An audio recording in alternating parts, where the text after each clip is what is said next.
चलिए जी, let's start. Numerical solution of equation जो है सिलेबस का थर्ड लास्ट टॉपिक जो हम कवर करने जा रहे हैं। उसके अंदर न्यूमेरिकल सोल्यूशन ऑफ इक्वेशंस जो टॉपिक का नाम है उसके अंदर ग्राफ्स आते हैं। और ट्रिग्नोमेट्रिक फंक्शंस के ग्राफ्स मैंने आपको जब ट्रिग्नोमेट्री कवर करवाया था तो उस वक्त मैंने ट्रिग्नोमेट्रिक फंक्शंस के ग्राफ्स कवर नहीं करवाए थे। जब मैंने लॉग्स करवाया था तो उस वक्त लॉग्स के सवाल मैंने कवर नहीं करवाए थे। तो जितने भी ग्राफ्स हैं वो इंशाल्लाह अब मैं आपके सामने रखने जा रहा हूँ, तमाम किस्म के ग्राफ्स। सही है। और स्टार्टिंग फ्रॉम ट्रिग्नोमेट्रिक ग्राफ्स। अच्छा, ट्रिग्नोमेट्री के अंदर साइन कॉस टेन के ग्राफ्स तो हमने ट्रिग्नोमेट्री एएस में किए हैं, बट जो सेक कोसेक और कॉट के ग्राफ्स हैं वो हमने नहीं किए, वो हमें समझना है इंशाल्लाह। तो हम वन बाय वन इंशाल्लाह डिस्कस करते हैं। पहले ट्रिग्नोमेट्रिक ग्राफ्स, फिर एक्सपोनेंशियल ग्राफ्स और फिर लोगरिथमिक ग्राफ्स इंशाल्लाह। और आप नोट डाउन करते रहेंगे, कहीं पर कंफ्यूजन आएगी तो इंशाल्लाह मुझसे पूछ लेंगे। सबसे पहले हम डिस्कस करते हैं y equal to sine x का ग्राफ जो हमने एएस में पढ़ा हुआ। फिर उसके रेसिप्रोकल कोसेक की बात करेंगे। साइन एक्स का ग्राफ जो है वो आपको पता है 0 पे 0 होता है, 90 पे 1 होता है, 180 पे 0, 270 पे -1 एंड 360 पे 0। और ये हमने एएस में भी सीखा है कि जब हम स्केचिंग सीखते हैं, जब हम स्केचिंग लर्न करते हैं तो स्केचिंग के लिए हमारे पास कैलकुलेटर में एक टेबल ऑप्शन होता है, वो हमें बहुत ज़्यादा मदद करता है। और एएस में भी ट्रिग्नोमेट्री के अंदर हमने आपको वही टेबल ऑप्शन कैलकुलेटर का इस्तेमाल करने सिखाया था। तो उसी को हम मजीद कैरी फॉरवर्ड करते हैं इंशाल्लाह। तो सबसे पहले if you talk about graph of y equal to sine x, तो आप देखें कि वो फर्स्ट टू क्वाड्रेंट्स में पॉजिटिव होता है और लास्ट टू क्वाड्रेंट्स में नेगेटिव होता है। इसलिए वो 0 से उठकर 1 पे जाता है, 1 से 0, फिर 0 से -1 और -1 से 0। ये आपका साइन एक्स का शेप होता है। अब जो मैं बात कर रहा हूँ बड़ी बड़ी इंपॉर्टेंट है। साइन एक्स का ग्राफ -1 से 1 के दरमियान घूमता है। साइन एक्स के ग्राफ की मिनिमम वैल्यू होती है -1 और मैक्सिमम वैल्यू होती है 1। जबकि इसका रेसिप्रोकल यानी कि cosec 1/sin x, sine x का रेसिप्रोकल मतलब 1/sin x which is known as cosec x. तो साइन एक्स का जो रेसिप्रोकल है यानी कि कोसेक एक्स, उसका ग्राफ कभी -1 से 1 के दरमियान नहीं होता। या तो वो -1 से नीचे होता है या 1 से ऊपर होता है। साइन एक्स -1 से 1 के दरमियान घूमता है, उसका रेसिप्रोकल -1 से नीचे होता है, -1 या उससे नीचे, 1 या उससे ऊपर। एक और बात मैं कहूंगा, साइन एक्स के ग्राफ में कोई एसिम्प्टोट्स नहीं होती। टेन एक्स के ग्राफ में हमने सीखी थी एसिम्प्टोट्स, लेकिन कोसेक के ग्राफ में एसिम्प्टोट्स होती है। जहां जहां साइन एक्स 0 होगा वहां वहां कोसेक एक्स की एसिम्प्टोट्स बनेंगी। लॉजिक है ना।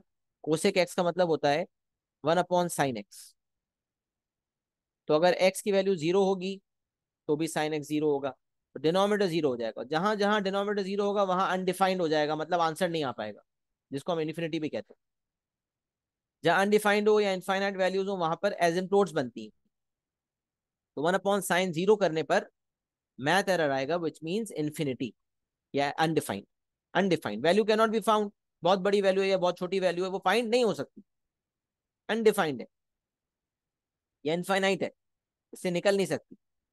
तो जहां जहां साइन एक्स 0 होगा वहां वहां कोसेक एक्स की एसिम्प्टोट बनेगी। सही है।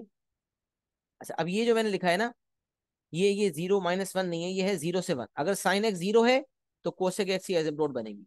अगर साइन एक्स 0 से 1 के दरमियान है, मतलब इस रीजन में sine x is between 0 and 1, तो ऐसे ऐसे रीजन में कोसेक एक्स 1 से बड़ा होगा। देखें कैसे। साइन एक्स की वैल्यू अगर 0 से 1 के दरमियान है, मिसाल है 0.2 है, तो 1/0.25 हो गया, तो उस वक्त कोसेक एक्स की वैल्यू 5 होगी। तो अगर साइन एक्स 0 से 1 के दरमियान है तो कोसेक एक्स 1 से बड़ा होगा। और अगर साइन एक्स -1 से 0 के दरमियान है, इसका मतलब उस वक्त कोसेक एक्स -1 से छोटा होगा। और जब साइन एक्स 1 है तो कोसेक एक्स भी 1 होगा, जब साइन एक्स -1 है तो कोसेक एक्स भी -1 होगा। ये जो टेबल मैंने बनाया हुआ है इसका ये मकसद। अब हम कोसेक का ग्राफ देखते हैं। सबसे पहले तो ये देख लें कि जहां जहां साइन एक्स 0 है वहां वहां कोसेक एक्स की एसिम्प्टोट बनेगी, मतलब 0, 180 और 360। तो आ जाए, ये नीचे पाई की टर्म्स में बना हुआ है। 0, 180 एंड 360, मतलब 0 पाई एंड 2 पाई। अच्छा, ये मैंने -360 से 360 तक बनाया, बल्कि उससे भी आगे का बना हुआ है, क्योंकि मैंने नेट से डायग्राम उठाया हुआ है तो वो ज्यादा बना हुआ था। और मैंने ऐसा उठाया जिसके अंदर नेगेटिविटी पॉजिटिविटी दोनों कवर्ड है। जब दे ही रहा हूँ स्केच तो फिर ज्यादा लंबा दूं। यूजुअली जब स्केचिंग A2 में आती है ना तो वो बहुत कम मार्क्स की होती है। 2 नंबर के ज्यादा, 2 नंबर का सवाल आता है, उसमें भी 2 स्केचेस बनाने होते हैं। लेकिन उसमें फिर होता क्या है कि 0 से π/2 के दरमियान बना लो, 0 से π के दरमियान बना लो। इक्का दुक्का हिस्से ही बनाने होते हैं, 2 ही पार्ट्स बनाने होते हैं, इतना लंबा नहीं होता, बट मैंने ज्यादा ही दे दिया स्केच ताकि आपको नेगेटिविटी पॉजिटिविटी पूरी कवर्ड हो जाए। तो पहले आप देख लीजिए, जो मैंने लिखा हुआ था कि जहां साइन एक्स 0 होता है, मतलब 0, 180, 360 पे, वहां पर आप देख सकते हैं कि कोसेक एक्स की एसिम्प्टोट्स बनी हुई। तो मैंने एसिम्प्टोट बना ली।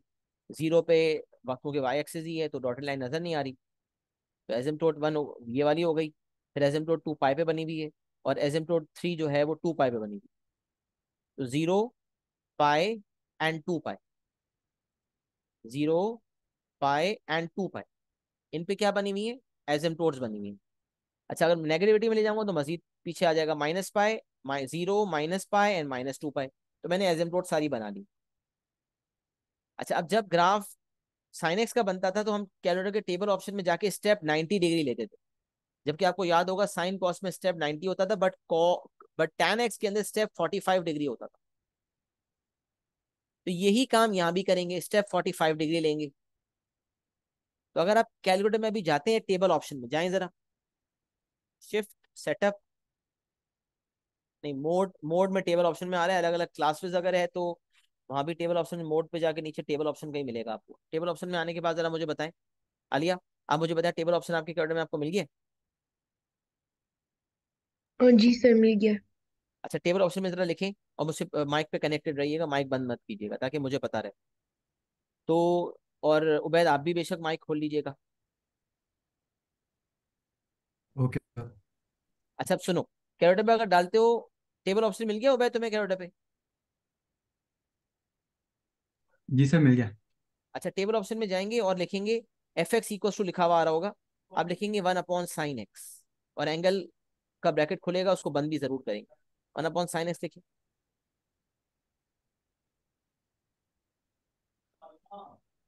अच्छा, उसके बाद इक्व टू दबाएंगे तो कहेगा स्टार्ट, पूछ रहा है जी। स्टार्ट। जी, स्टार्ट लिखा है। अच्छा, अब मैं -360 तक बनवाना चाहता हूँ, ये डोमेन के हिसाब से होता है। तो क्योंकि यहाँ अच्छा हमारा कैलकुलेटर डिग्री मोड पर है, हम रेडियन में काम नहीं कर रहे, हम डिग्री में ही काम कर रहे हैं। यहाँ लिखा हुआ रेडियन है, बट हम डिग्री में काम कर रहे हैं, सही है? कैलकुलेटर सबका डिग्री मोड पर है? नहीं। नहीं है तो कर दें। अच्छा, अब स्टार्ट पूछ रहा है आपसे, तो स्टार्ट में लिखेंगे -360, -360 लिख के इक्वल टू दबाएं। फिर पूछ रहा है एंड, डोमेन के हिसाब से एंड कहाँ करना है, -360 से स्टार्ट है, 360 पे एंड है।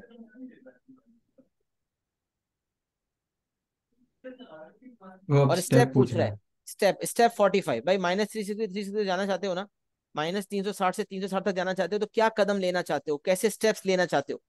तो मैं स्टेप लेना चाहता हूँ, साइन और कॉस में मैं स्टेप लेता था 90 डिग्री, बट यहाँ पर एसिम्प्टोट की वजह से 45 डिग्री लूंगा, तो स्टेप लिखें 45,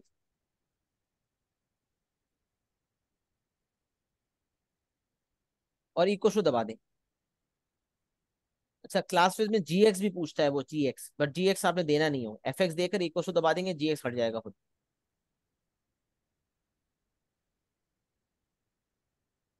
जी, कैरोट में टेबल में ऑप्शंस वैल्यूज आ गई हैं। जी सर, -360 पे एरर है। अच्छा, माइनस -360 थ्री पे, हंड्रेड वन बाय वन, एक एक वैल्यू बताओ, सुनते जाओ। -360 पे एरर है, क्यों एरर है भाई? क्योंकि एसिम्प्टोट बनी हुई है, मुझे पहले ही पता था एरर आएगा, सही है? अच्छा, फिर -315, -315 पे क्या आ रहा है? 1.4142। 1.414, तुमने समझ लो यहाँ पॉइंट मार्क कर लिया अंदाजे के लिए। और -270 पे तुम्हारा वन होगा यकीनन, है वन? वन है। अच्छा, और -225 पे तुम्हारा फिर 1.4 समथिंग होगा। जी, 1.4142। अच्छा, अब सुनो, ये वाला पॉइंट तुमने मार्क कर लिया, ये वाला पॉइंट मार्क कर लिया, ये वाला पॉइंट मार्क कर दिया, तो शेप का पता चल गया कि भाई ऊपर रहेगा इस रीजन जी। में। तो यहाँ तुमने ये वाला पॉइंट मार्क किया, ये वाला पॉइंट मार्क किया, इसको ज्वाइन करके एसिम्प्टोट के करीब ले गए, तो ये वाला हिस्सा बन गया। सिमिलरली ये वाला पॉइंट मार्क हुआ था, यहाँ एक पॉइंट मार्क हुआ, इन दोनों को एसिम्प्टोट के करीब ज्वाइन करते हुए एसिम्प्टोट के करीब ले गए, दूसरा हिस्सा बन गया। तो कोसेक एक्स का वो हिस्सा बन गया जो -180 से -360 के दरमियान है। तो ये वाला शेप कैसे बना, समझ आ गया? जी। तो हमें सिर्फ कैरोटर का सही इस्तेमाल सीखना है, बाकी काम खुद हो रहा है, हमें इतना याद रखने की जरूरत नहीं है स्केचेस, ये बताने का मकसद ये। अच्छा, -180 पे एरर आ रहा है, -90 पे आपके पास -1 आ रहा है, -135 पे आपका -1.4 समथिंग आ रहा होगा,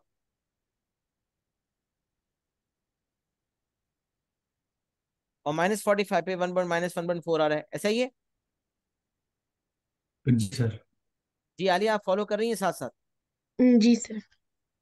तो -90 पे -1 है, यहाँ पर आपके पास -1 पॉइंट समथिंग है, यहाँ भी -1 पॉइंट समथिंग है। जब इसको इससे ज्वाइन करेंगे, एक्सटेंड कर देंगे, तो ये नीचे की तरफ भी जा रहा है, -1 से नीचे भी जा रहा है और एसिम्प्टोट के करीब हो गया।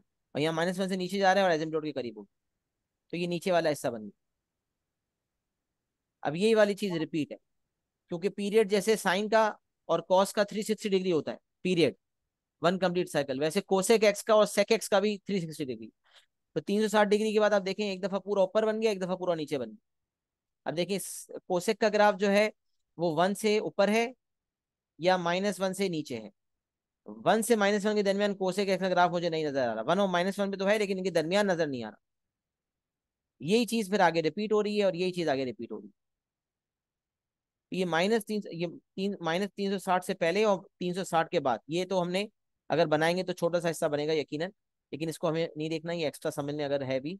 हम यहाँ से अगर यहाँ तक देखते हैं तो क्योंकि कैलकुलेटर पे हमने यहीं से डाला है, तो -360 से 360 के दरमियान एक ऊपर बना, फिर एक नीचे बना, फिर एक ऊपर बना, एक नीचे बना। अब देखिए कैलकुलेटर के मुताबिक क्या आपको ये शेप समझ आ गया, ऐसा बन रहा है? अगर ये बगैर ग्राफ को हटा के अगर मैं आपसे कहूंगा ड्रॉ करें तो पूरा बना सकते हैं या नहीं? ये एक्नॉलेजमेंट दे जरा। बात समझ आ गई यहाँ तक? इसे समझ आ गया। जी जी हालिया सर। क्लियर हो गई? जी क्लियर हो गई सर। अच्छा, ये बात अपने पास नोट्स में ऐड कर लें, लिख लें बस, ताकि आपको याद रहे कि जहाँ साइन एक्स 0 होगा वहाँ कोसेक की एसिम्प्टोट बनेगी। जहाँ साइन 0 से 1 के दरमियान होगा, जहाँ साइन 0 से 1 के दरमियान होगा, मतलब ये वाला हिस्सा, वहां आपको डायरेक्ट पता होना चाहिए कोसेक एक्स 1 से बड़ा होगा। और जहाँ साइन एक्स -1 से 0 के दरमियान है, वहां आप देख सकते हैं कि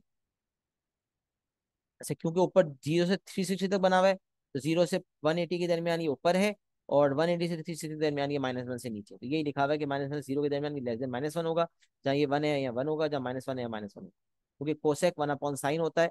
और ये मैंने बात लिखी हुई है, सही है। स्टार्ट एंड वही है। स्टेप जो है ना, साइन के ग्राफ में 90 होता था, बट कोसेक में क्योंकि एसिम्प्टोट है, लिहाजा 90 से काम नहीं चलेगा, लिहाजा स्टेप 45 डिग्री लेना है, सही है। ये बस छोटी सी इंफॉर्मेशन आप लिख लें। तो जैसे जैसे आपका कोसेक का ग्राफ है, बिल्कुल इसी तरह आपका सेक का ग्राफ भी बन जाएगा।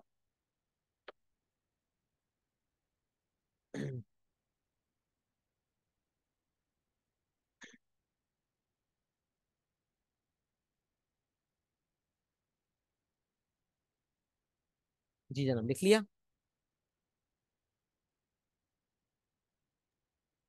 जी सर, लिख लिया। अच्छा, अब देखिए यहाँ आ जाते हैं। बस जैसे कोसेक था वैसे ही, जैसे साइन और कोसेक का था वैसे ही कॉस और सेक का है। कॉस का ग्राफ आपको पता है, 1 से शुरू होता है, 0 पे आता है, 90 पे 0 होता है, फिर -1, फिर 0 और फिर 1। तो जहां जहां कॉस 0 होता है, जिस जिस एंगल पे कॉस कॉस एक्स 0 होता है, एक्स की जिन वैल्यूज पर कॉस एक्स 0 होता है, मतलब 90 और 270 पे, वहां वहां सेक एक्स की, यानी कि कॉस के रेसिप्रोकल की, सेक एक्स मतलब कॉस का रेसिप्रोकल 1/कॉस, वहां वहां जहां जहां कॉस एक्स 0 होता है, वहां वहां सेक एक्स एसिम्प्टोट होता है, सेक एक्स की एसिम्प्टोट होती है।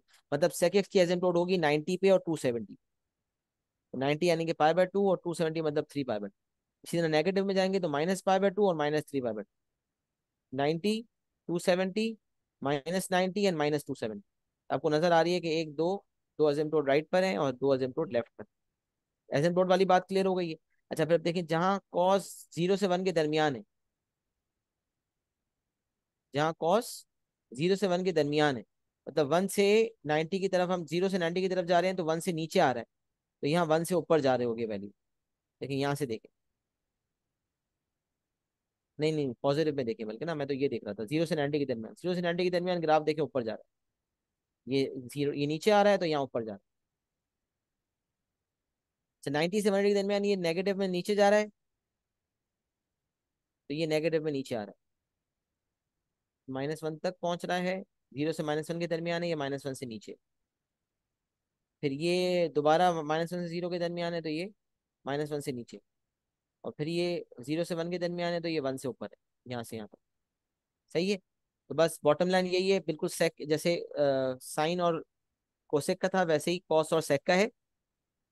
लेकिन आप इसके लिए भी कैलकुलेटर एक दफा उठा लें और चेक कर लें।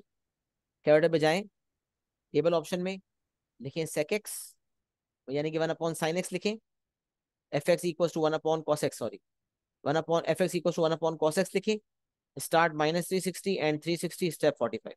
और देख लेंगे सारे पॉइंट्स आ रहे हैं। -360 पे 1 होगा, -315 पे 1 पॉइंट समथिंग हो रहा होगा, ऊपर जा रहा, आपको नजर आ जाएगा कि ऊपर जाता हुआ नजर आ रहा है। यहाँ -1 होगा और नीचे की तरफ नेगेटिव वैल्यूज हो रही होंगी, आपको शेप का अंदाजा हो जाएगा। तो मुझे इस कोऑर्डिनेट टेबल ऑप्शन में जाके सारे कोऑर्डिनेट्स देखकर बताएं कि क्या अगर आपको with the help of calculator sec x का ग्राफ बनाने को कहा जाए तो क्या आप बना सकते हैं? क्या आपको ये बात समझ आ गई है? जो जो लिखा हुआ है यहाँ पर पेन से, वो आप अपने पास नोट्स में ऐड ऑन कर लें और मुझे एक दफ़ा एक्नॉलेजमेंट दे दें कि क्या कैलकुलेटर के टेबल ऑप्शन में जाके आप ये काम बआसानी कर पा रहे हैं। क्या आपको ये बात समझ आ गई है? ये चैट पे मुझे एक्नॉलेजमेंट दे दीजिएगा कि सर यस सर क्लियर। लिख भी लेना तो डन एंड क्लियर लिख दीजिएगा, ताकि कि मैं आपने लिख भी लिया और कॉपी भी कर लिया और मतलब समझ भी लिया। समझ आ गया और वो भी मिल भी गया। जबरदस्त।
अच्छा जी, ये हमारा सेक कोसेक का ग्राफ हो गया। अब हम आ जाते हैं 10x के ग्राफ। अच्छा, 10x के ग्राफ का मसला क्या है कि 10x के ग्राफ के मसला नहीं है, मतलब 10x के ग्राफ का सिलसिला कुछ ये है कि 10x के अंदर ग्राफ -1 से 1 के दरमियान वैसे ही नहीं होता। साइन और कॉस का तो -1 से 1 के दरमियान होता था, तो सेक और कोसेक का -1 से नीचे या 1 से ऊपर जा रहा था। इसी तरह 10x का जो ग्राफ है, 10x का जो ग्राफ है, 10x का ग्राफ जो है उसमें एसिम्प्टोट्स होती हैं ऑलरेडी, और वो वैसे भी उसके अंदर कोई रेंज लिमिट नहीं होती। अब यहाँ एक चीज आपको समझनी है कि जो 10x का और कॉटेक्स का कनेक्शन है वो इंपॉर्टेंट है, कि जहां जहां tan x 0 होगा, वहां वहां कॉटेक्स की एसिम्प्टोट बनेगी। ये तो वही बात है जो मैंने सेक और कोसेक में भी कही। जहां जहां tan x 0 होगा, मतलब 0 पे, 180 पे और 360 पे, इन तीनों जगहों पर जहां tan x 0 है वहां कॉटेक्स की एसिम्प्टोट बनेगी। अब एक और बात जो कह रहा हूं वो भी सुने, जहां जहां tan x की एसिम्प्टोट बनती है वहां वहां कॉटेक्स 0 होगा। आई रिपीट, जहां tan x 0 है वहां कॉटेक्स की एसिम्प्टोट बनेगी, और जहां tan x की एसिम्प्टोट है वहां कॉटेक्स 0 होगा। अच्छा, जहां tan x की एसिम्प्टोट है वहां कॉटेक्स 0 होगा, बट कैलकुलेटर हमें उस जगह पे मैथ एरर ही देता है। ये काम हमें मैन्युअली डिसाइड करना पड़ेगा। क्यों भाई, क्या वजह है? देखें, कॉटेक्स के लिए अगर मैं 1/10x करता हूँ, 1/1090, तो जहाँ 1090 तो अनडिफाइंड है, यानी कि एसिम्प्टोट है, 10 की 90 पे एसिम्प्टोट है। यहाँ कॉटेक्स का आंसर 0 होना चाहिए, बट जब कैलकुलेटर पे आप 1/1090 लिखते हैं ना, कैलकुलेटर आपको एरर देता है। आप करके देख लें, टेबल ऑप्शन में जाके भी हम देखेंगे, लेकिन अगर हम बगैर टेबल ऑप्शन के 1/1090 लिखते हैं तो मैथ एरर आ रहा है। जबकि 1/1090 और 1/10 1/1090 और 1/10 का आंसर 0 नहीं होता। ओ सॉरी, इसका आंसर एरर नहीं होता, इसका आंसर 0 होता है। क्यों, वजह क्या है? क्योंकि 1090 आपको पता है, ये 1090 जो है ये इन्फिनिटी या अनडिफाइंड की अलामत है, और इन्फिनिटी या अनडिफाइंड को 1/0 से मुखातिब करते। तो अगर 1/1090 है तो इसका मतलब 1/1/0 है। तो मैंने यहाँ कैलकुलेशन की है, 1/1/0, एंड 1/1/0 इज 1 × 0/1। 0/1 0 हो जाता है, और वो 1 से मल्टीप्लाई होकर अल्टीमेटली पूरा 0 आ जाता है। तो पता चला 90 पे और 270 पे tan अनडिफाइंड होता है और cot x वहां पर 0 होता है। लेकिन ये मैनुअल आइडेंटिफिकेशन हमें करनी पड़ेगी because calculator fails to give this answer to us. Calculator की क्या औकात है इंसान के सामने? इंसान ने ही तो कैलकुलेटर को बनाया है। कैलकुलेटर तो है ही इंसान की पैदावार। तो इसका मतलब इंसान अशरफुल मखलूकात ज्यादा सुपीरियर है कैलकुलेटर से। लिहाजा ये चीज हमें पता होनी चाहिए कि जहां जहां tan x 0 है वहां वहां cot x की एसिम्प्टोट बनेगी, और जहां जहां tan x की एसिम्प्टोट है वहां वहां cot x 0 होगा। Very simple. तो इसका मतलब 0, 180 और 360 पे आप देखिए cot x की एसिम्प्टोट आपको नजर आएगी, 0 पे, 180 पे और 360 पे। इसी तरह -180 और -360 पे भी नजर आ रही है। तो फिर आप देखें 90 पे और 270 पे जहां tan x की एसिम्प्टोट नजर आ रही हैं वहां cot x 0 होगा, 90 पे और 270 पे। इसी तरह पीछे चले जाएं तो -90 पे और -270 पर। बट ये वो पॉइंट्स हैं जो आपको ग्राफ बनाने से पहले खुद से मार्क कर लेने हैं, क्योंकि कैलकुलेटर आपको ये नहीं देगा। अच्छा, tan x में तो स्टेप वैसे ही 45 डिग्री होता था एसिम्प्टोट की वजह से। सेक में, कोसेक में और कॉट में और tan में, इन चारों में स्टेप 45 होता है। अब जो मैंने बात कही है उसको अप्लाई करने के लिए एक दफा उठाएं कैलकुलेटर और टेबल ऑप्शन में जाएं और y इक्वल 1/10x लिखें। y इक्वल 1/10x लिखें, टेबल ऑप्शन में जाके स्टार्ट -360 एंड 360 स्टेप 45, और फिर देखें पॉइंट्स क्या आ रहे हैं। और प्रेस करने के बाद जब ये काम कर लो, टेबल ऑफ बना हुआ आ जाए, तो मेरे पास माइक खोल के कनेक्ट हो जरा। तो माइक खोलो। सर ये आ गया। -360 पे एरर है। अच्छा, माइनस थ्री -350। सिक्सटी एरर नहीं, ये एक्चुअल एरर है। मतलब ये एक्चुअल एरर नहीं एसिम्प्टोट। होगी तो जीरो होगी। कॉट का है ना, तो जीरो हो कॉट का जाएगा है तो इसमें। -360 पे एरर है। ये एक्चुअल एरर है, ये एसिम्प्टोट वाला एरर है। अच्छा, बाकी है। उसके बाद फिर इनके दरमियान जो है तुम्हारा 1 पॉइंट समथिंग, क्या वैल्यू 1 ही आ रही होगी बल्कि पूरी। हाँ, 1 आ रही है। 1 आ गई। अच्छा, फिर जो -270 पे उस पर तुम्हारे पास एरर ही आ रहा होगा। एरर आ रही है। लेकिन तुम्हें पता होना चाहिए कि tan -270 पे अनडिफाइंड होता है तो cot 270 पे 0 होगा। तो ये जो एरर आ रहा है ना -270 वाला, ये गलत एरर आ रहा है, ये एरर नहीं है, ये एक्चुअली 0 है। सर जो भी ऑल्टरनेट एरर आ रही है मेरे पास वो जीरो है। वो 0 है, बिल्कुल सही। और बाकी मतलब ऐसे में एरर। लेकिन ये ध्यान में पता होना चाहिए कि tan, क्योंकि जहाँ tan 0 है ना, 0, 180, 360 पे वहां एसिम्प्टोट बन गई, वहां एसिम्प्टोट बना ली। और जहाँ एसिम्प्टोट नहीं बनी और वहां भी कैरेक्टर अगर एरर दे रहा है तो वहां मतलब 0 है। जहाँ tan, जहाँ जिन वैल्यूज पे tan 0 था, यानी कि -360, -180, नहीं, -270, -90, 90 और 270, जहाँ tan अनडिफाइंड था वहां कॉट 0 होगा। बस ये ध्यान में रखो, वहां कॉट 0 होगा। और जहाँ tan 0 होगा वहां कॉट अनडिफाइंड होगा। तो tan 0 होता है 0, 180, 360, वहां आपने कॉट की एसिम्प्टोट बना ली। सही है। तो पहला ये वाला एरर जेन्युइन है, उसके बाद जो एरर है वो जेन्युइन नहीं है, वहां पर 0 बनेगा। और देखें 0 और ये इनके दरमियान 1 था, तो इन दोनों को आप ज्वाइन कर लिया तो आपका ये शेप बन गया। अच्छा, यहाँ 0 है जो कि कैरेक्टर नहीं दे रहा, लेकिन हमें पता होना चाहिए। और यहाँ इन दोनों के दरमियान -1 है, इन दोनों को ज्वाइन किया, मतलब ये -270 है, या -180, -225, -225 में -1 होगा। इन दोनों को जोड़ेंगे तो पता चला कि एक्सटेंड करते करते एसिम्प्टोट के करीब करना है, तो ये शेप बन गया। बस फिर यही चीज रिपीट हो रही है। tan और cot का तो पीरियड भी 180 होता है।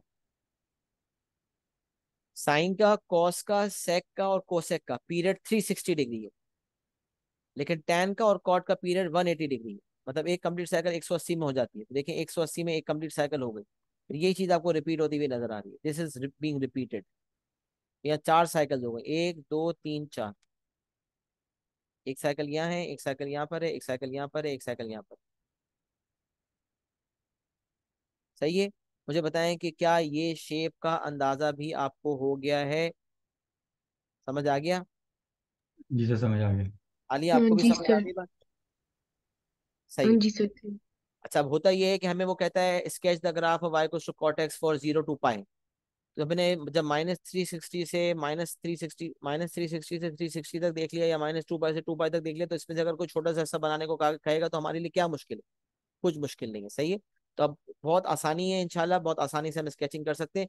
और मैं आपको ये भी बताऊं, जितने किस्म के हम स्केचेस कर रहे हैं, अच्छा इसमें जैसे लेट सपोज एक बात मैं और मैं मेंशन कर दूंगा। भाई सेक एक्स का हमने बनाना सीख लिया, सेक 2x का बनाना होगा, सेक 2x का बनाना होगा, तो इसका मतलब ये हो जाएगा 1/cos 2x। अगर सेक 2x का बनाना है तो 1/cos 2x। इसमें एक चीज चेंज होगी, वो क्या? तो हमें ये सीखा था कि अगर a cos bx प्लस सी या a tan bx प्लस सी होता है, तो ये x का कोएफिशिएंट से क्या चीज चेंज होती है? बाकी तो आप एग्जैक्टली इक्वेशन कैलकुलेटर में डालेंगे, स्केच हो जाएगा। जैसे 2 sec 2x प्लस 3 भी अगर है तो आप कर सकते हो। बस याद रखो, अगर x का कोएफिशिएंट है तो उसकी वजह से स्टेप में चेंजिंग आती है। साइन और कॉस का स्टेप 90 होता था, बट अगर cos 2x है तो स्टेप 90 डिवाइड बाई 2 45 लेते थे। अगर 3 है तो 90 डिवाइड बाई 3 30 लेंगे। इसी तरह अगर let suppose cos half x है तो स्टेप मेरा 90 डिवाइड बाय हाफ, यानी कि 180 डिग्री होना चाहिए। तो जो भी x का कोएफिशिएंट है 90 divide by that will give us the step. तो साइन का और कॉस का स्टेप 90 होता है, तो वो डिवाइड होगा अकॉर्डिंगली x के कोएफिशिएंट से, इफ इट एग्जिस्ट। लेकिन सेक में, कोसेक में, टैन में और कॉट में अगर x का कोएफिशिएंट अदर देन 1 है, तो भाई जो भी x का कोएफिशिएंट होगा, जो भी x का कोएफिशिएंट होगा उससे हमें स्टेप को डिवाइड करना पड़ेगा। और स्टेप सेक में, कोसेक में, कॉट में और टैन में, इन चारों में स्टेप 45 डिग्री होता है। जहाँ स्टेप 45 होता है वहाँ 45 डिवाइडेड बाय एक्स का कोएफिशिएंट, मतलब अगर सेक 2x है या कोसेक 2x है या टैन 2x है या कॉट 2x है, तो स्टेप 45 डिवाइड बाय 2 से 22.5 हो जाएगा। We have to change the step, सही है, अगर जरूरत पड़ती है तो।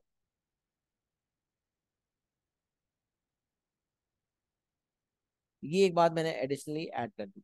बाकी स्केचेस आपको समझ आ गए हैं कि किस तरह से स्केच करना, सही है। अच्छा, अब हम देख लेते हैं graph of exponential function and logarithmic function. अब देखें, ट्रिग्नोमेट्री जब हमने पढ़ी थी ना, ट्रिग्नोमेट्री की हमने सारी चीजें कर ली थी, बस ट्रिग्नोमेट्री के जो ग्राफ्स थे सेक कोसेक कॉट के, वो नहीं देखे थे, वो अब देखेंगे, देख लिए हमने वो। क्यों नहीं देखे थे? क्योंकि जितने भी ग्राफ्स जो है ना वो न्यूमेरिकल सोल्यूशन ऑफ इक्वेशन में आते हैं, लिहाजा न्यूमेरिकल सोल्यूशन ऑफ इक्वेशन इसी एक्सप्लेनेशन में इंशाल्लाह नेक्स्ट क्लास में करूंगा। उसमें एक हिस्सा है स्केचिंग वाला। काफी सारे सवाल में पहले ही पार्ट में स्केचिंग आती है, तो इसलिए सारी स्केचिंग जितनी भी है आपके P3 सिलेबस में, सारी स्केचिंग इसी टॉपिक में करवा रहा हूँ। और एक बात याद रखें, जितने किस्म के स्केचेस में डिस्कस कर रहा हूँ, ये तमाम किस्म के जो स्केचेस हैं, इसके अलावा भी कुछ स्केचेस आ सकते हैं। मैं इस वक्त आपको कुछ स्केचेस याद नहीं करवा रहा, मैं रट्टा नहीं लगवा रहा, मैं आपके अंदर एक स्किल डेवलप कर रहा हूँ कि अगर आपके पास ये कैलकुलेटर जैसी नेमत मौजूद है, जो कि आपके कैम्ब्रिज के एग्जाम में, P3 के एग्जाम में, क्या पूरे ए लेवल मैथ्स के हर कॉम्पोनेंट में आपको अलाउड है, लिहाजा इस नेमत को गनीमत समझते हुए किस तरह से इसको एज एन एसेट आपने यूज करना है टू स्केच किसी भी तरह का ग्राफ। अगर आपके पास कैलकुलेटर मौजूद है और आपको इस कैलकुलेटर का सही इस्तेमाल करने आता है, तो आप स्केचिंग कर सकते हैं। वैसे भी आपने हमेशा सीखा है, लीनियर फंक्शन की स्केचिंग करनी है तो 2 पॉइंट्स मिनिमम होने चाहिए, एक्स की 2 वैल्यूज डालेंगे, वाई की 2 वैल्यूज आएंगी, लाइन बन जाएगी।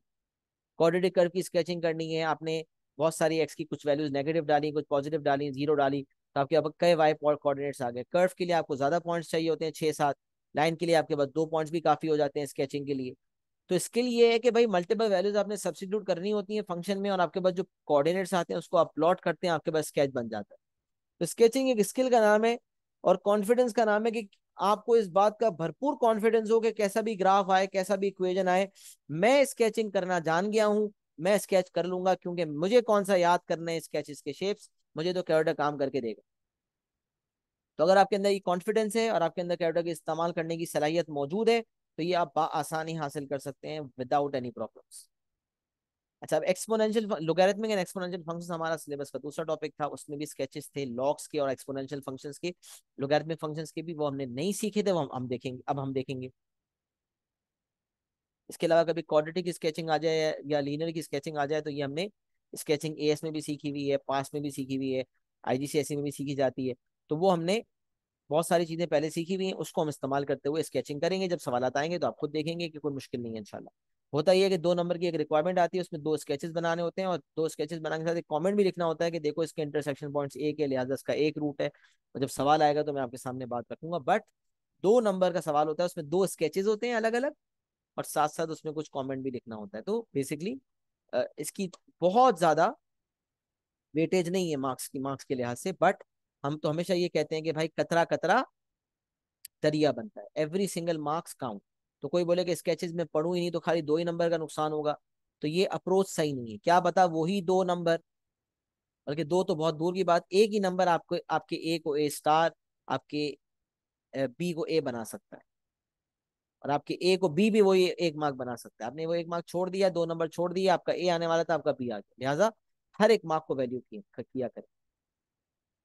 अच्छा, अब ग्राफ्स ऑफ एक्सपोनेंशियल फंक्शंस की तरफ आते हैं। Function in the form F x equals a power x where a is greater than 0 is known as a power function or an exponential function. Exponential equation की तारीफ आपने देखी थी कि an exponential equation is an equation in which the power contains a variable.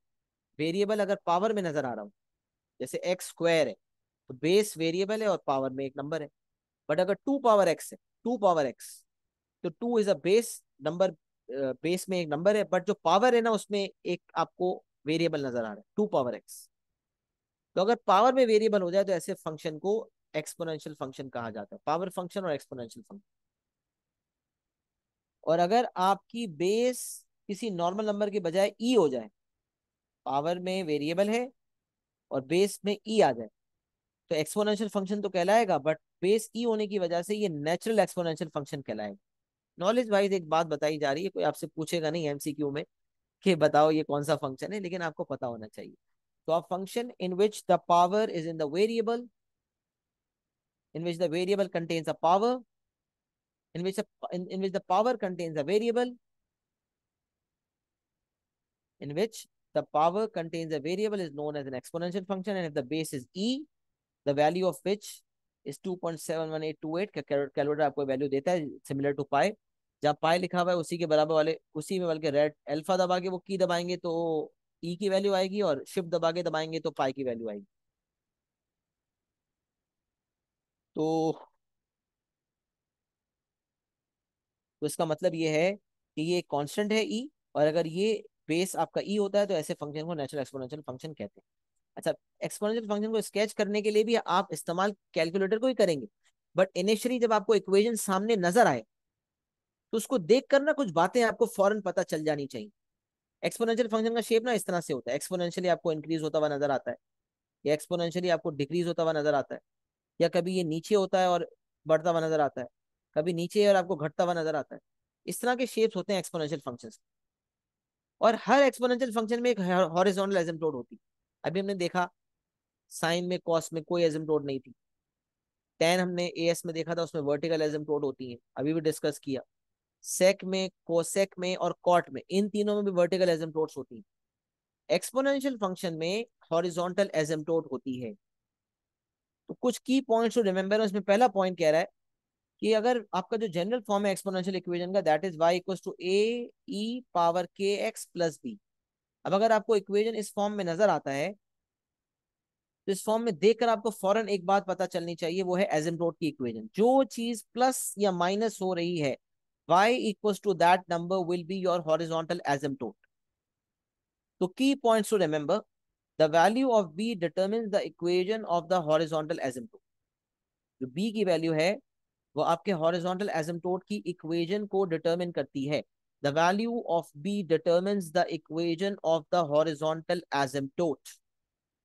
b की जो value है वो इक्वेशन ऑफ हॉरिजॉन्टल एसिम्पटोट को डिटरमिन करती है। तो equation of the horizontal asymptote is y equals to b। तो आपने इक्वेशन जो है एसिम्पटोट बना ली, y इक्वल्स टू b। अच्छा, अब ये जो a की वैल्यू है ये आपको ये बताती है कि क्या आपका ग्राफ एसिम्पटोट से ऊपर बनेगा या नीचे बनेगा। अच्छा, ऊपर बनेगा तो ये यूं भी बन सकता है और यूं भी बन सकता है, और नीचे बनेगा तो यूं भी बन सकता है और यूं भी बन सकता है। तो अब किस तरह से बनेगा ये काम तो कैलकुलेटर की वैल्यूज आपको बता देंगी, ये तो आपको कैलकुलेटर की वैल्यूज बता देंगी। लेकिन आपको इनिशियली ये जरूर पता चल जाना चाहिए, मतलब अगर नहीं भी पता तो कैलकुलेटर बता तो देगा, लेकिन कुछ बातें पता चलने से ना आपको बड़ा सुकून मिलता है। तो ये ए की वैल्यू आपको बता देगी कि आपका जो ग्राफ है एक्सपोनेंशियल का वो एसिम्प्टोट से ऊपर बनेगा या एसिम्प्टोट से नीचे बनेगा।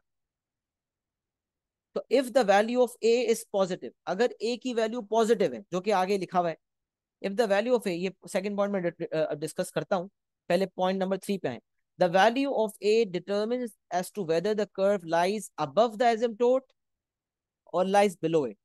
अगर ये a की वैल्यू पॉजिटिव है, if a is greater than 0, the curve will lie above the asymptote. हालांकि कैरोटा की वैल्यूज आपको बता देंगी, बट ये इनिशियली आपको पता चल जाता है ना, तो एक इत्मीनान कल्ब हासिल होता है।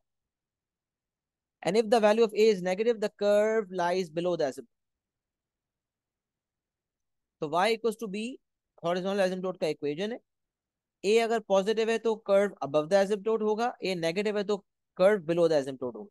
अच्छा, ये जो k की वैल्यू है ना, x e power minus x है या e पावर प्लस x है, मतलब k की वैल्यू पॉजिटिव है नेगेटिव है, उससे ये फर्क पड़ता है कि अगर अबव द एसिम्प्टोट भी है तो फिर ये ऊपर से नीचे आएगा या नीचे से ऊपर जाएगा। अब ये चीज जो है याद करने को तो मैं आपको याद कर रहा हूँ, बट उसमें फिर क्या है कि अगर ए नेगेटिव होगा और बिलो होगा तो फिर क्या होगा, पॉजिटिव होगा तो क्या होगा, वो याद करना बड़ा मुश्किल हो जाएगा।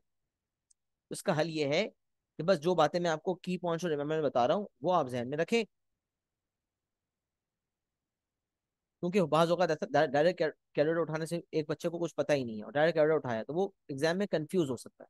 तो कुछ बातें जब हमें पता होती है ना, तो फिर कंफ्यूजन नहीं होती, बल्कि फिर एक कॉन्फिडेंस के साथ बंदा स्केच करता है। तो कुछ बातें हमें पता होनी चाहिए मोटी मोटी, बाकी काम तो कैलकुलेटर हमें कर ही देता है।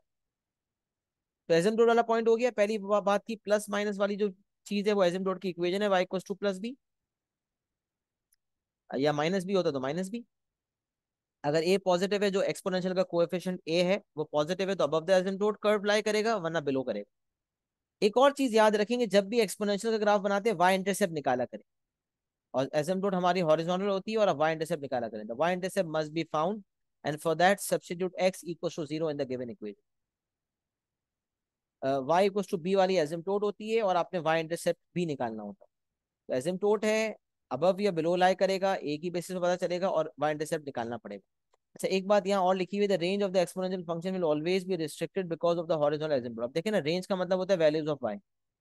अगर एसिम्प्टोट है इसका मतलब आपका curve above the asymptote lie कर रहा है, मिसाल है, तो कभी भी आपकी range belongs to real number नहीं हो सकती। ये बात याद रखें, ये पॉइंट यही बात बता रहा है कि एक्सपोनेंशियल फंक्शन की रेंज हमेशा कहीं ना कहीं रिस्ट्रिक्ट होगी, y belongs to real number नहीं हो सकता।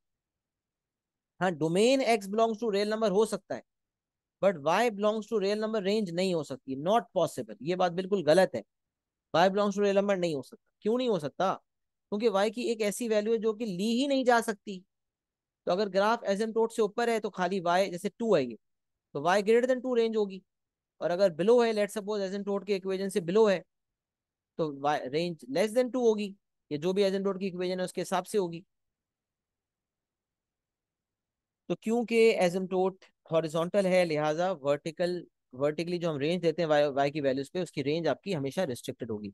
The range of exponential function will always be restricted because of the horizontal asymptote. सही है? तो key points remember, point 1, point 2 and point 3, और पॉइंट 4 भी है कि वाई इंटरसेप्ट निकालना है। एसिम्प्टोट क्या होती है हमने पहले भी पढ़ा हुआ है। An asymptote is a line such that the distance between the curve and the line approaches zero as one or both of the x or y coordinates tends to infinity. The curves get very close to these lines but never meet them. ये बात हमें पता है, और ये बात मैंने note form में हर जगह लिखी हुई है, आगे भी लिखी हुई होगी। Whenever we have to sketch, we can use the table option of the calculator and substitute appropriate values as per the given domain and then sketch the curve.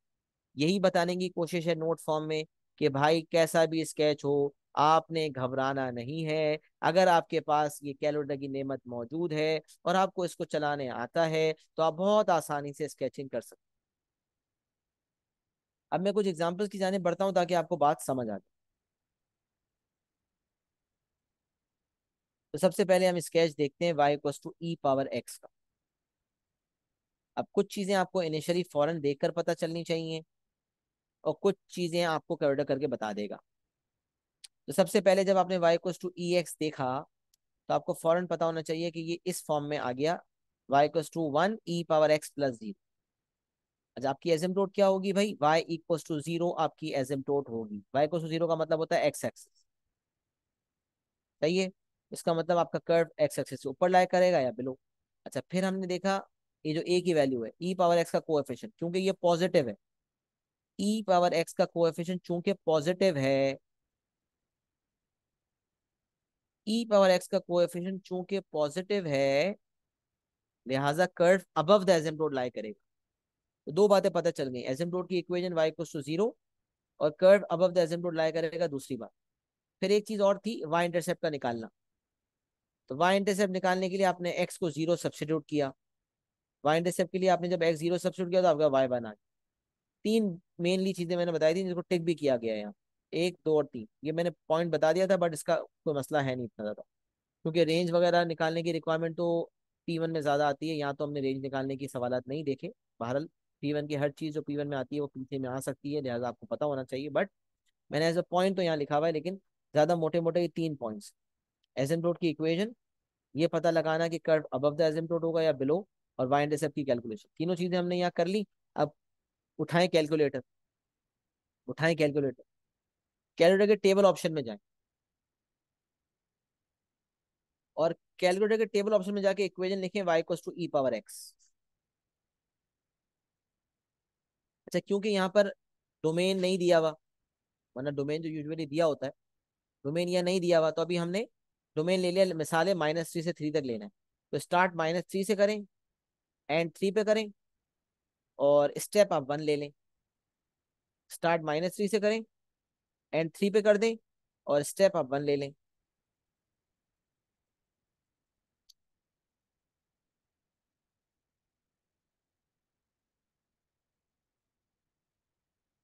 और फिर आप इक्वल टू दबाएं, तो आप देखें आपके पास, मुझे वैल्यूज बताएं क्या आ रही हैं।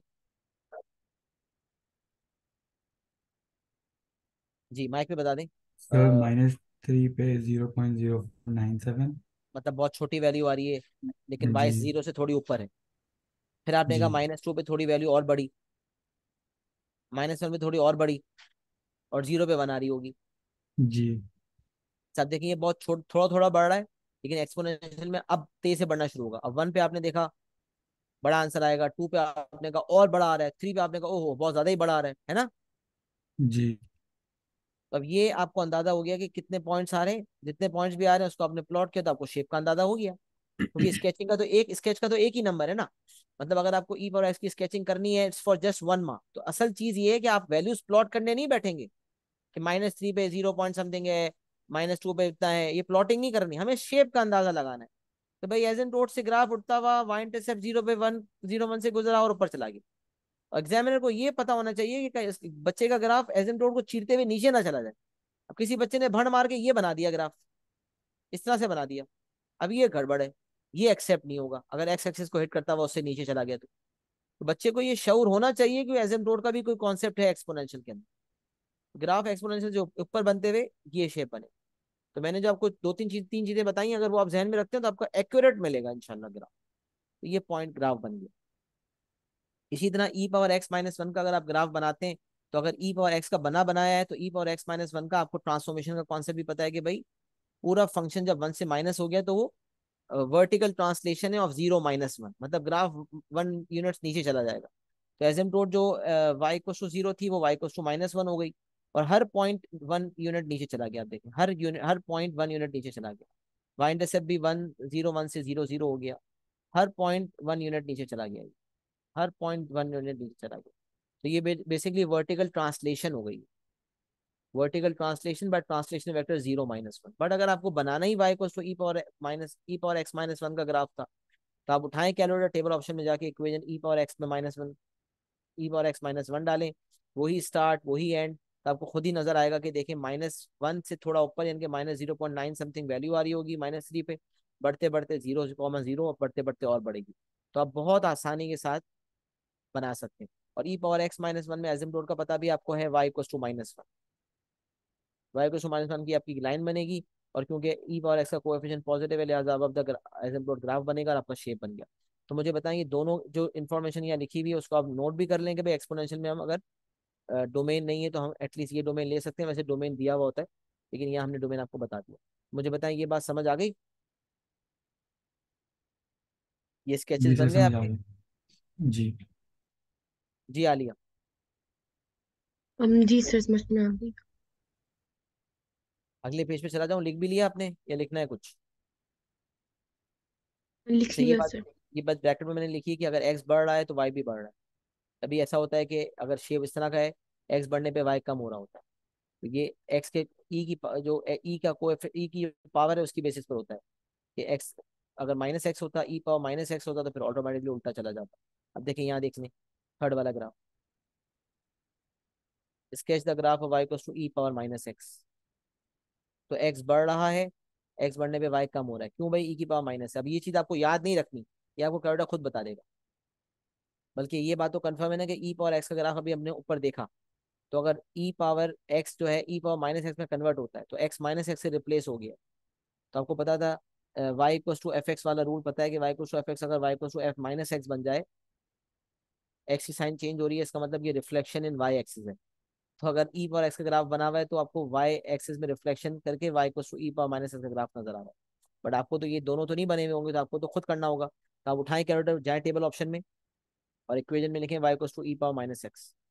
ई पावर माइनस एक्स है प्लस जीरो है ना, asymptote y equals to zero होगी।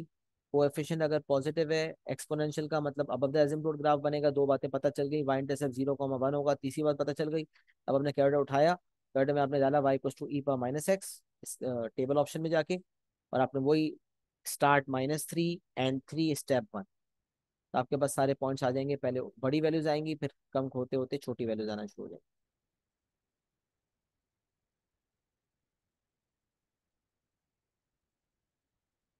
सही है। और ये मैंने एक बात लिखी हुई है कि e power minus x approaches zero. ये हमने डिफरेंशियल इक्वेशन में कुछ सवालात होते हैं ऐसे, और हमने वहाँ आपको बताया भी था कि as x increases, as x tends to infinity, as x approaches infinity, होता है ना, what happens to the value of y when x approaches infinity. ऐसे सवाल डिफरेंशियल में बहुत सारे आते हैं। तो as x approaches infinity e power minus x approaches zero, आप देख सकते हैं। ये मैंने बताया भी था कि अगर एक्सपोनेंशियल की पावर नेगेटिव हो, तो और नेगेटिव जितनी नेगेटिव पावर बढ़ेगी तो आंसर कभी नेगेटिव में नहीं जाएगा, बट आंसर जीरो के करीब हो जाएगा, बिल्कुल जीरो हो जाएगा। यहाँ तक कि एक वक्त आएगा कैरेक्टर भी जीरो देगा, हालांकि वैल्यू पॉजिटिव में होगी, लेकिन कैरेक्टर जीरो दे देगा, क्योंकि इतनी छोटी हो जाएगी कि कैरेक्टर की औकात खत्म हो जाएगी और वो जीरो दे देगा। तो as x approaches infinity e power minus x approaches zero. तो ये आप देख रहे हैं कि जैसे एक्स बढ़ता जा रहा है, ये एसिम्प्टोट के करीब होता जा रहा है, और एसिम्प्टोट का मतलब एक्स एक्सेस है, यानी कि वाई इक्वल्स टू जीरो। तो जीरो के अप्रोच, वैल्यू जीरो से अप्रोच होगी। सब अगला इक्वेशन अगर आप देख लें, तो पहले इनिशियल इंप्रेशन क्या है आपके पास? इक्वेशन देख के मुझे बताएं। जियो बैद, इक्वेशन देख के बताएं क्या क्या चीजें पता लगनी चाहिए सबसे पहले।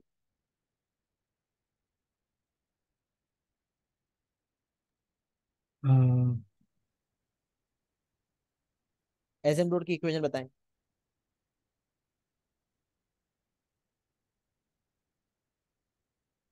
सर मैं श्योर नहीं हूँ। आलिया आप बताओ, एसिम्प्टोट की इक्वेशन क्या होगी?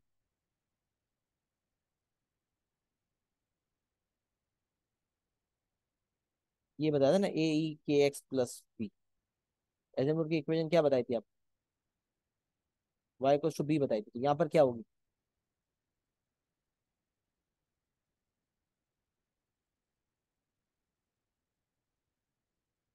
जी आलिया, क्या हुआ, नहीं समझ आ रहा? सर वाइजिकल से जीरो। जी आलिया, कुछ कह रही हूँ?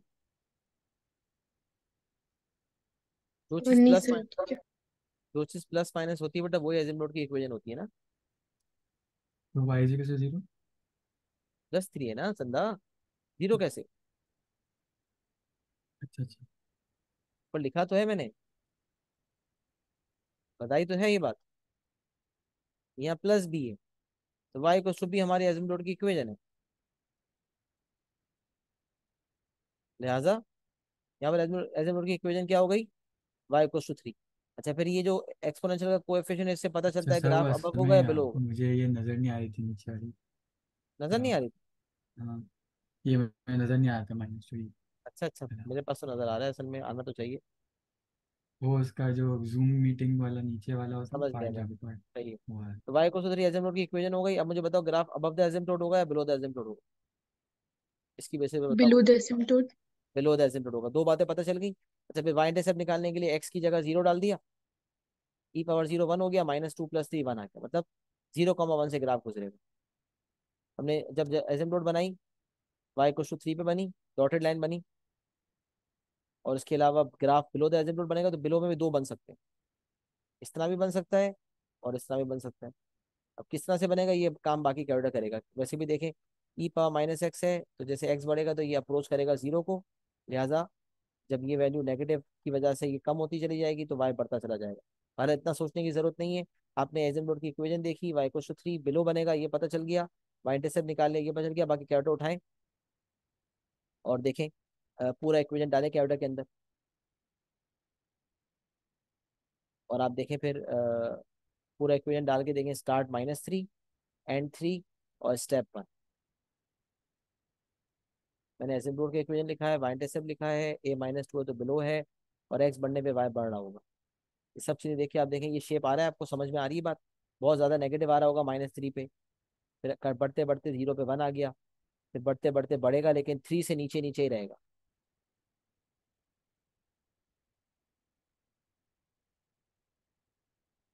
ठीक है, मैं कर रहा था ये shape सही आ रहा है मेरे को। चलो चेंज कर देता हूँ।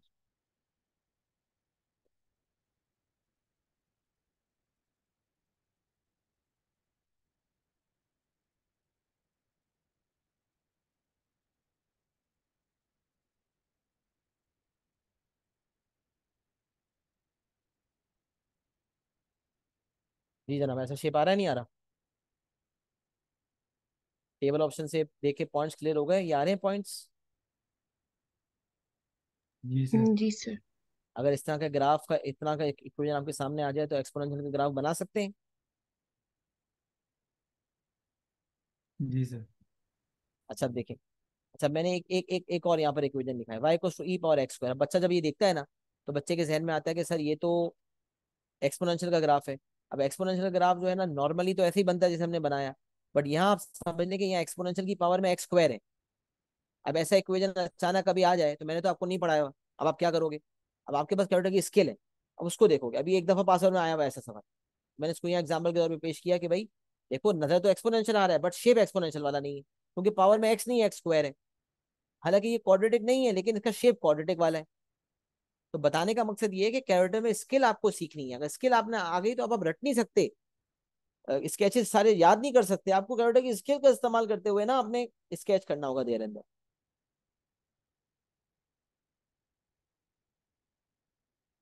तो इस चीज को मद्देनजर रखते हुए आपने कैरेक्टर उठाया, आपने स्टार्ट -3 पे किया, एंड 3 पे किया, स्टेप 1 लिया और आपने ये इक्वेशन डाला।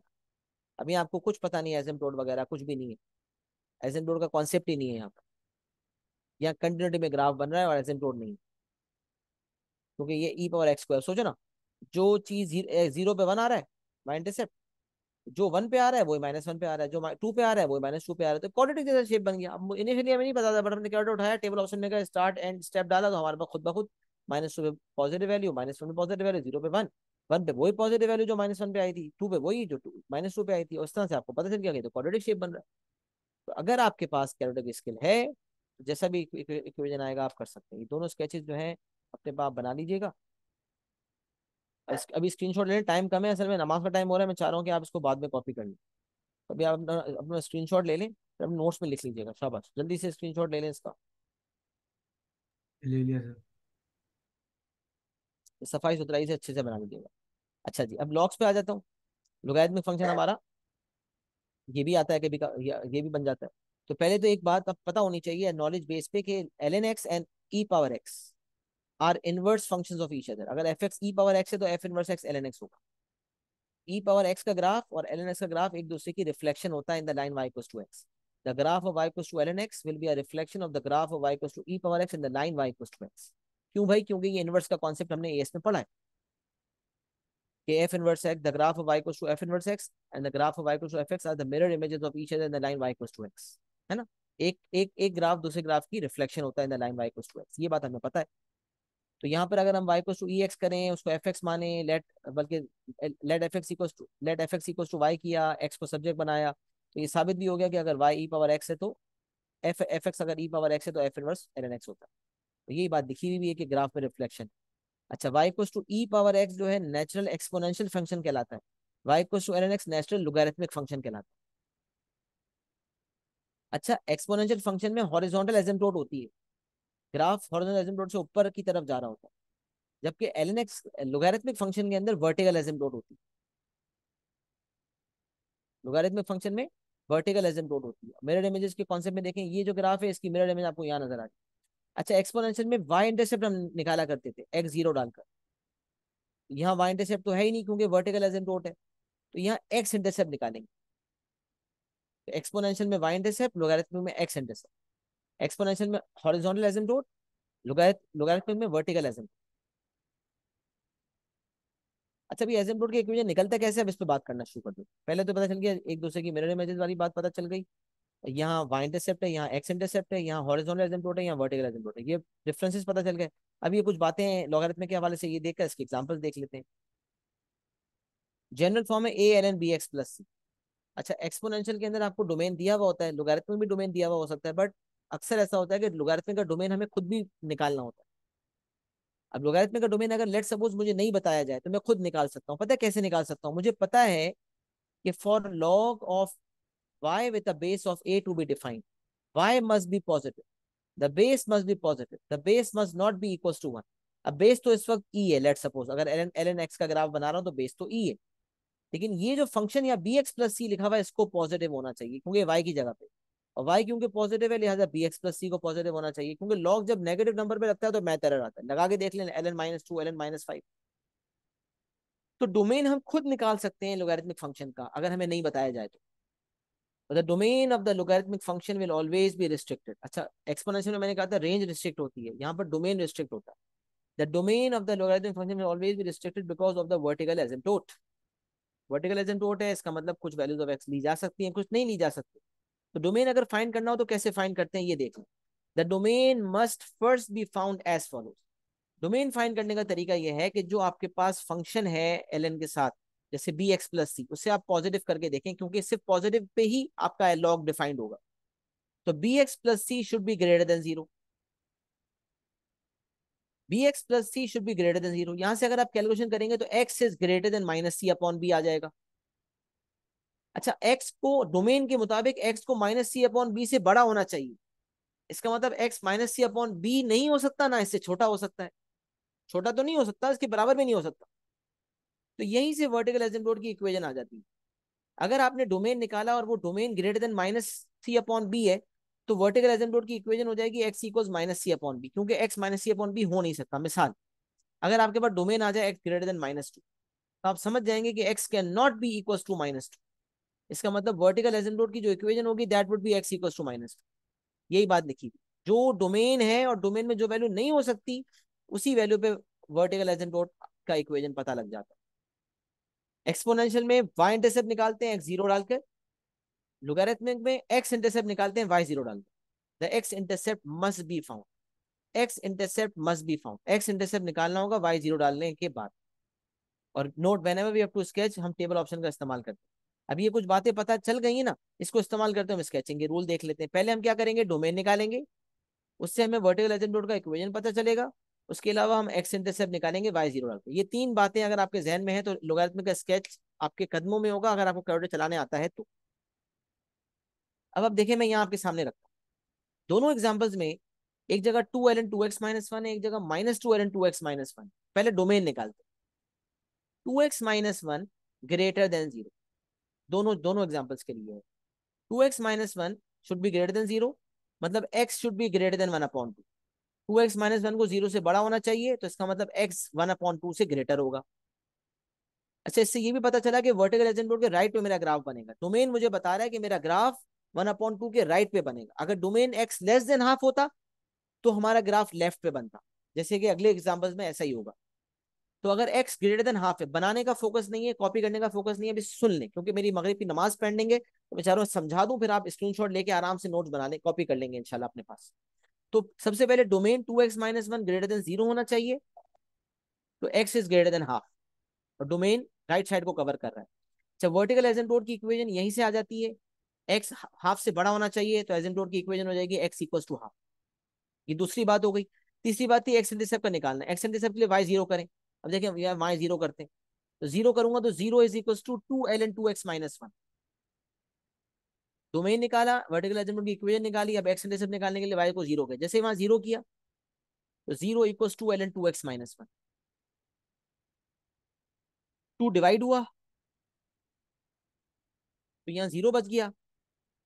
अच्छा, ln 2x-1, अब आपको लॉग्स आना चाहिए, लॉग ln का मतलब लॉग बेस ई, लॉग फॉर्म से इंडेक्स फॉर्म में कन्वर्ट कर रहा हूँ, तो बेस ई है और ये जीरो पावर है, तो e power zero equal 2x-1, one वहां प्लस हुआ, 1 + 1 2, 2/2, तो आपका एक्स इंटरसेप्ट आ गया 1,0। डोमेन निकाला, वर्टिकल एसिम्प्टोट वहीं से पता चली, एक्स इंटरसेप्ट के लिए y जीरो के एक्स इंटरसेप्ट आ गया, तीन चीजें पता चल गई, अब कैलकुलेट उठाएं। 1/2 पे आपने वर्टिकल एसिम्प्टोट बनाई, 1,0 आपने मार्क किया। अच्छा, एक बात और बता दो, स्टेप निकालने के लिए आपका जो एसिम्प्टोट का इक्वेशन है और जो आपका एक्स इंटरसेप्ट है उसको ऐड करके डिवाइड बाय 2 करके आपका एवरेज जो है ना, वो आपका स्टेप होता है। मतलब ये तरीका एक बेहतरीन तरीका होता है स्टेप निकालने का, जो मैं यहाँ लिख भी देता हूँ। 0.5 + 1, नहीं सॉरी, इनका डिफरेंस निकाल के डिवाइड बाय 2 करेंगे, डिफरेंस निकाल के डिवाइड बाय 2 करेंगे, 1 - 0.5 डिवाइडेड बाय 2। जो डोमेन जहां से स्टार्ट हो रहा है यानी कि हाफ, और जहां एक्स इंटरसेप्ट है यहाँ यानी कि 1, इन दोनों के बीचों बीच वाला पॉइंट मुझे चाहिए होगा ताकि मैं सही स्केच पता लगा सकूं। इन दोनों के बीच में पॉइंट आने के लिए तरीका ये होता है कि इन दोनों का डिफरेंस लेके डिवाइड बाय 2 करने करके स्टेप निकालने, तो 1 - हाफ, इनका डिफरेंस आ गया, डिवाइड बाय 2 करेंगे तो इससे स्टेप ले लेंगे आप। अच्छा, स्टार्ट कहाँ से करूं भाई, तो जहां एसिम्प्टोट का इक्वेशन है वहीं से स्टार्ट करें, तो उठाएं कैलकुलेटर, उसमें डालें y equals to 2ln 2x-1, जल्दी से डालें y equals to 2ln 2x-1, start करें 0.5 से, एंड करें आप 3 पे भी कर सकते हैं, 4 पे करवाया है मैंने तो 4 कर दें, start 0.5 and 4, and step 0.25, step निकालना बता दिया, एक्स इंटरसेप्ट और एसिम्प्टोट के दरमियान डिफरेंस लेके डिवाइड बाय 2 से आपने स्टेप निकाला। जी उबैद, सवाल आ गए, पॉइंट्स आए, बताओ जरा। जिससे बस आ रहे हैं चेक सेकंड।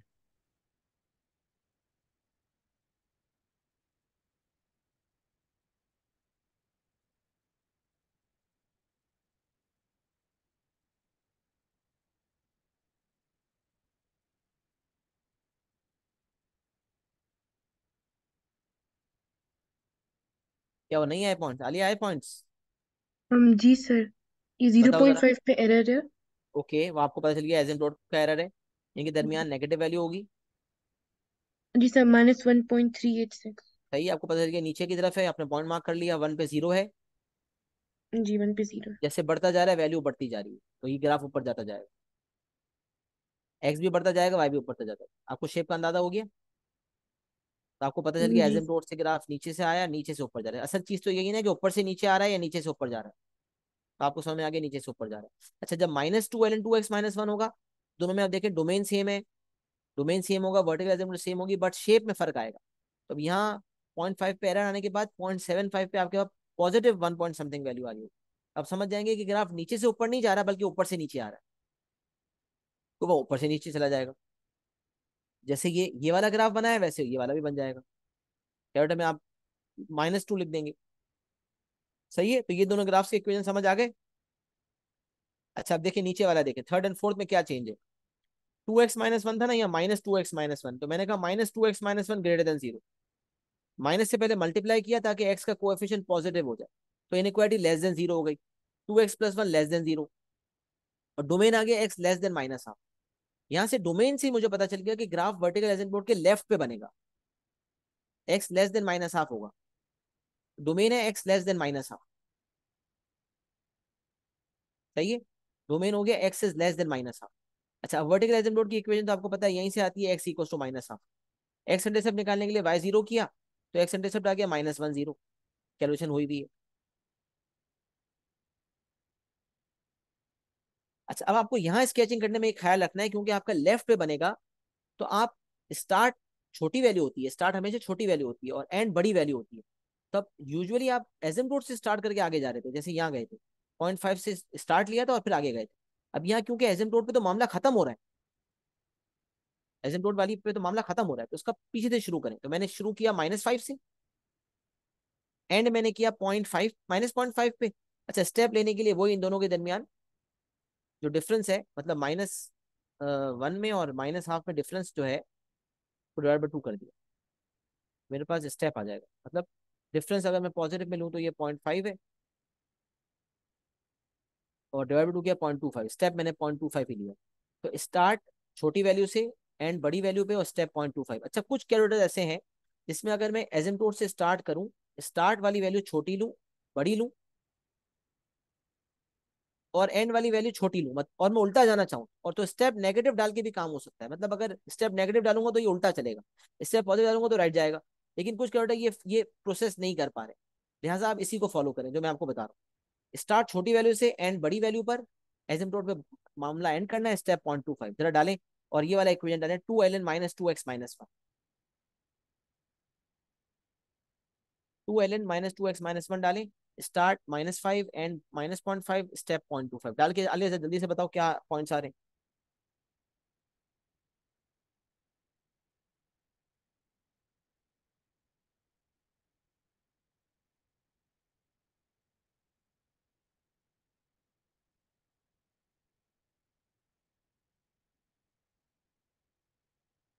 जी आलिया, कैलकुलेशन हो गई? जी सर। -5 पे क्या आ रहा है?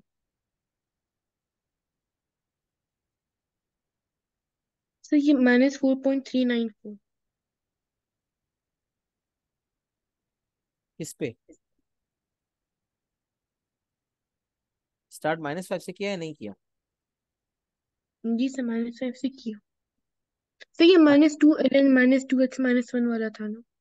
अच्छा, तुमने नीचे वाला किया है? जी जी। अच्छा सही है, तो फिर नीचे वाला बनाएंगे। -5 पे माइनस आ रहा है, फिर ये माइनस माइनस होते होते -1 पे 0 आ रहा होगा, जी सर। -0.75 पे पॉजिटिव वैल्यू आ रही होगी, है ना, और -0.5 पे एरर आ रहा होगा। तो शेप का अंदाजा हो गया, असल चीज शेप ही है। पॉइंट्स कौन से मैं लिख रहा हूँ, मुझे तो स्केच का शेप, असल चीज है शेप का पता लगाना। तो ये शेप का अंदाजा हो गया आपको। जी सर, हो गया। और अगर पॉजिटिव होता तो ये शेप इस तरह से आता। सही है। तो ये लोगारिथमिक में स्टेप कैसे लेना है, डोमेन कैसे निकालना है, स्टार्ट एंड क्या लेना है, ये बातें मैंने कवर कर दी। लोगारिथमिक की स्केचिंग भी आ गई, इसके अलावा कोई भी इक्वेशन होगा आप स्केचिंग कर सकते हैं। मैंने बाकी एक्सपोनेंशियल, लोगारिथमिक, ट्रिग्नोमेट्रिक सबकी स्केचिंग कवर कर दी। बात समझ आ गई? स्केचिंग का जो हुनर है टेबल ऑप्शन से, वो आपके सामने आ गया इंशाल्लाह। अच्छा, इसका स्क्रीनशॉट ले लें ताकि फिर नमाज का टाइम हो रहा है, नमाज पढ़ने चले जाऊं। मुझे बताएं यहाँ तक क्लैरिटी है?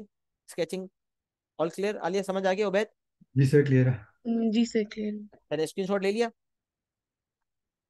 चले, इसको जी सर, ले लिया। नोट्स नोट्स में सुकून से बना लीजिएगा इंशाल्लाह। बस अब स्केचिंग वाला पार्ट हो गया इंशाल्लाह। न्यूमेरिकल सोल्यूशन नेक्स्ट क्लास में करवाता हूँ इंशाल्लाह, और फिर इसमें फिर आप सवाल करने की पोजीशन में आ जाएंगे इंशाल्लाह। सही है, चलिए जी, अपना बहुत सारा ख्याल रखिएगा, मुझे इजाजत दें। अस्सलाम वालेकुम वरहमतुल्लाहि वबरकातुहू।